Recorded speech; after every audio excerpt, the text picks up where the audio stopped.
Welcome to Easy Physics classes. In continuation to our previous video, we are uploading part 2 of the first chapter, Electric Charges and Fields. Questions dealt with are question number 1.2, 1.6, 1.12 and 1.13. Question number 1.2. The electrostatic force on a small sphere of charge 0.4 microcoulomb due to another small sphere of charge minus 0.8 microcoulomb in air is 0.2 Newton. What is the distance between the two spheres? What is the force on the second sphere due to the first? Here we have to find out the force between two spheres having charges q1 and q2. Let r be the separation between these two spheres. Now the first sphere is having a charge 0.4 microcoulomb. Second sphere is having a charge minus 0.8 microcoulomb. Since the radius is not given, we can assume that both the spheres are point charges. The force between these two spheres are given, that is F equal to 0.2 Newton. Here it is given that both the spheres are placed in air and permittivity of air and permittivity of vacuum are nearly equal. So directly I am going to write Coulomb's law, which gives the magnitude of force between these two charges is equal to 1 by 4 pi epsilon 0. Epsilon 0 is written since both the charges are placed in air. Q1 Q2 by r square. From this equation we can find out what is r square. That is r square equal to 1 by 4 pi epsilon 0 Q1 Q2 by f. Substituting the values we get r square equal to 9 into 10 raised to 9 into 0.4 into 10 raised to minus 6 into 0.8 into 10 raised to minus 6 divided by 0.2. Here we have taken only magnitude of the second charge since we are writing only the magnitude of force. Therefore, r square equal to 14.4 into 10 raised to minus 3, which is equal to 144 into 10 raised to minus 4 meter square. Then r will be 12 into 10 raised to minus 2 meter, which is equal to 12 centimeter. So 12 centimeter is the separation between these two charges. While calculating r square, we have taken 0.4 into 10 raised to minus 6 and 0.8 into 10 raised to minus 6 instead of 0.4 microcoulomb and 0.8 microcoulomb. Because this formula is applicable only in SI system since we have substituted 1 by 4 pi epsilon 0 for the Coulomb's constant K. That is why we have converted microcoulomb into coulomb. On to part B. Here the force between these two charges, that is Coulomb's force or electrostatic force, is an action-reaction pair. That means force on the first charge Q1 due to the second charge Q2 and force on second charge Q2 due to the first charge Q1 will be equal in magnitude and the direction will be different. That is, here this charge is positive, first charge is positive and the second charge is negative. So the negative charge will attract the first charge towards the negative charge. That is, force experienced by the first charge F first will be towards the second charge and the force experienced by the second charge F second will be towards the first charge. That is, direction is opposite but magnitude is same. So the force experienced by the second charge will be same as that of force experienced by the first charge, which is equal to 0.2 Newton. Question number 1.6. 4-point charges QA 2 microcoulomb, QB minus 5 microcoulomb, QC 2 microcoulomb and QD minus 5 microcoulomb are located at the corners of a square ABCD of side 10 cm. What is the force on a charge of 1 microcoulomb placed at the center of the square? Okay, in this case, 4 charges are placed at the corners of a square having sides 10 centimeter. The first charge QA equal to 2 microcoulomb is placed at point A. The second charge QB minus 5 microcoulomb is placed at point B.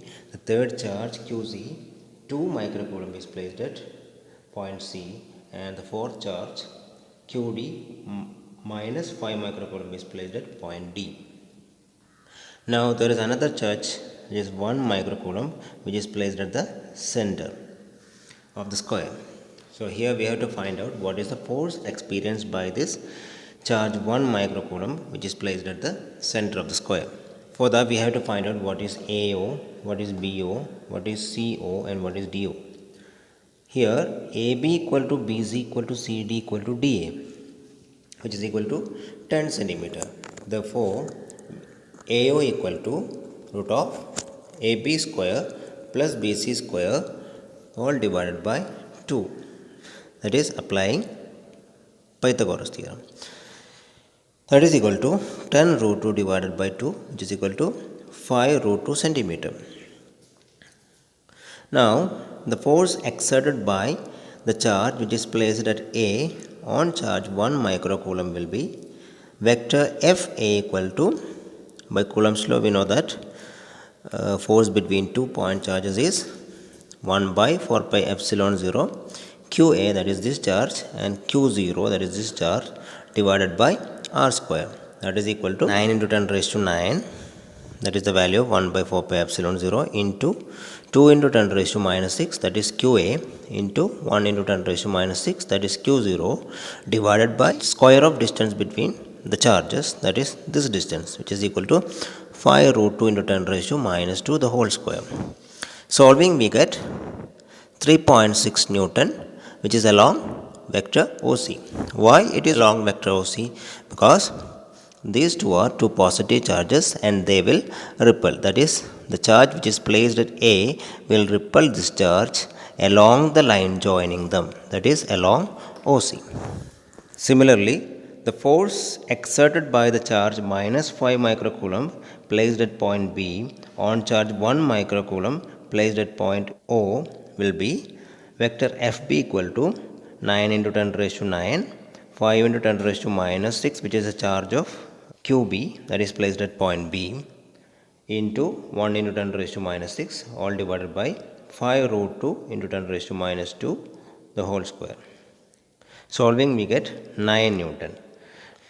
Now the direction of force will be along OB, because here the charge is minus 5 microcoulomb, that is it is a negative charge.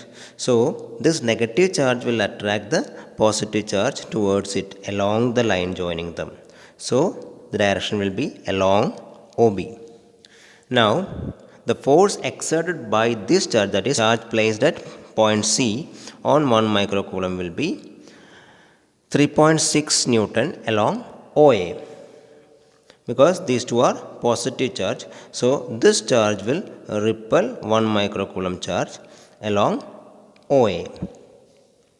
Now the force exerted by the charge which is placed at point D on the charge 1 microcoulomb will be 9 into 10 raised to 9 into 5 into 10 raised to minus 6 into 1 into 10 raised to minus 6 all divided by 5 root 2 into 10 raised to minus 2 the whole square will be equal to 9 Newton, which is along OD. Why it is along OD? Since this is a negative charge, it will attract 1 microcoulomb along the line joining them, that is along OD. From the above steps, it is clear that the magnitude of force Fa equal to the magnitude of force Fc, which is equal to 3.6 Newton, and also the magnitude of force Fb equal to the magnitude of force Fd, that is equal to 9 Newton. And from the figure, it is clear that Fa and Fc are opposite in direction. Also, Fb and Fd are opposite in direction. Therefore, in vector form, we can write vector Fc equal to minus vector Fa, since magnitude is equal and direction is opposite, and vector Fd equal to minus vector Fb. Therefore, the resultant force acting on the charge 1 microcoulomb placed at the center of the square will be vector F equal to vector Fa plus vector Fb plus vector Fc plus vector Fd, which is equal to vector Fa plus vector Fb plus minus vector Fa plus minus vector Fb, since Fc is minus vector Fa and Fd is minus vector Fb, which is equal to 0 Newton. That is, the resultant force acting on the charge which is placed at the center of the square is 0. Question number 1.12a. Two insulated charged copper spheres A and B have their centers separated by a distance of 50 cm.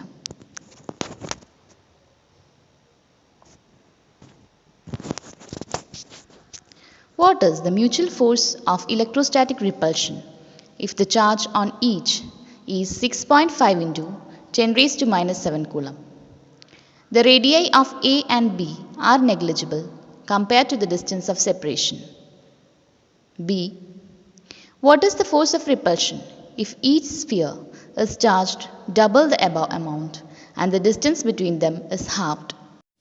Here in this question, they have given two copper spheres A and B separated by a distance of 50 cm, and both are having charges 6.5 into 10 raised to minus 7 coulomb. Now, the magnitude of force between these two copper spheres can be easily found out by using Coulomb's law, assuming that these two copper spheres are point charges, because it is given that compared to the distance between them, the radius is negligible. So they are point charges. Then the force between them, F equal to 1 divided by 4 pi epsilon 0 Q1 Q2 by R square, which is equal to 9 into 10 raised to 9. Q1 is first charge, that is 6.5 into 10 raised to minus 7. Q2 second charge, that is 6.5 into 10 raised to minus 7, all divided by 50 into 10 raised to minus 2 the whole square, which is equal to 1.52 into 10 raised to minus 2 Newton. And the nature of the force between these two charges will be repulsive, since both charges are having the same sign. Moving on to the second part, here magnitude of both the charges are doubled. Distance between the charges R becomes R by 2. Then the equation for force between the two charges becomes F second equal to 1 by 4 pi epsilon 0 2q1 into 2q2 divided by R by 2 the whole square, which is equal to 1 by 4 pi epsilon 0 4q square. Since both charges are having same magnitude, we can write q, that is 4q square divided by R square by 4, that is equal to, here 4 into 4 becomes 16, so 16 into 1 by 4 pi epsilon 0 q square divided by R square. But this term, that is force in the first case, so 16 times F first, which is equal to 16 into 1.52 into 10 raised to minus 2, which is equal to 2.4 into 10 raised to minus 1 Newton, or 0.24 Newton. Question number 1.13. Suppose the spheres A and B in exercise 1.12 have identical sizes. A third sphere of the same size but uncharged is brought in contact with the first, then brought in contact with the second, and finally removed from both. What is the new force of repulsion between A and B? This problem is based on exercise 1.12, where we found out the force between two spheres having charges Q and Q separated by a distance R, that is F first equal to 1 by 4 pi epsilon 0 q square divided by R square equal to 1.52 into 10 raised to minus 2 Newton. Now in this problem, it is assumed that all the spheres are of same size, having same radius. So in step 1 I have taken as the previous problem. In step 2, another uncharged sphere C is brought in contact with the sphere A. Then what happens is that since the spheres are of the same size, the charge will equally distribute among the spheres. That is, one is uncharged sphere, another one is charged sphere, and the sphere A is having a charge Q. So it will be equally divided between the two spheres. So charge on A becomes q by 2 and charge on C becomes also q by 2. Now in step 3, the sphere C is brought in contact with sphere B. Already sphere C is having a charge q by 2. Now when you bring the sphere C in contact with B, there also the charge will be equally distributed till the charge becomes equal. So 1 by 4th of charge from sphere B will get transferred to sphere C, so that both the spheres are having the same charge, that is 3 by 4 q. In step 4, the sphere C is removed from A and B. So A is having a charge q by 2 and B is having a charge of 3 by 4 q. Then the force between these two spheres becomes 1 by 4 pi epsilon 0 q by 2 into 3q by 4 all divided by r square, which is equal to 3 by 8 times f1. That is equal to 3 by 8 into 1.52 into 10 raised to minus 2, which is equal to 5.7 into 10 raised to minus 3 Newton. Thank you for watching. Please subscribe our channel for more updates. Since the NEET and JEE exam dates has been published, we'll be discussing questions based on NEET and JEE patterns in the coming videos. Please watch, share and subscribe.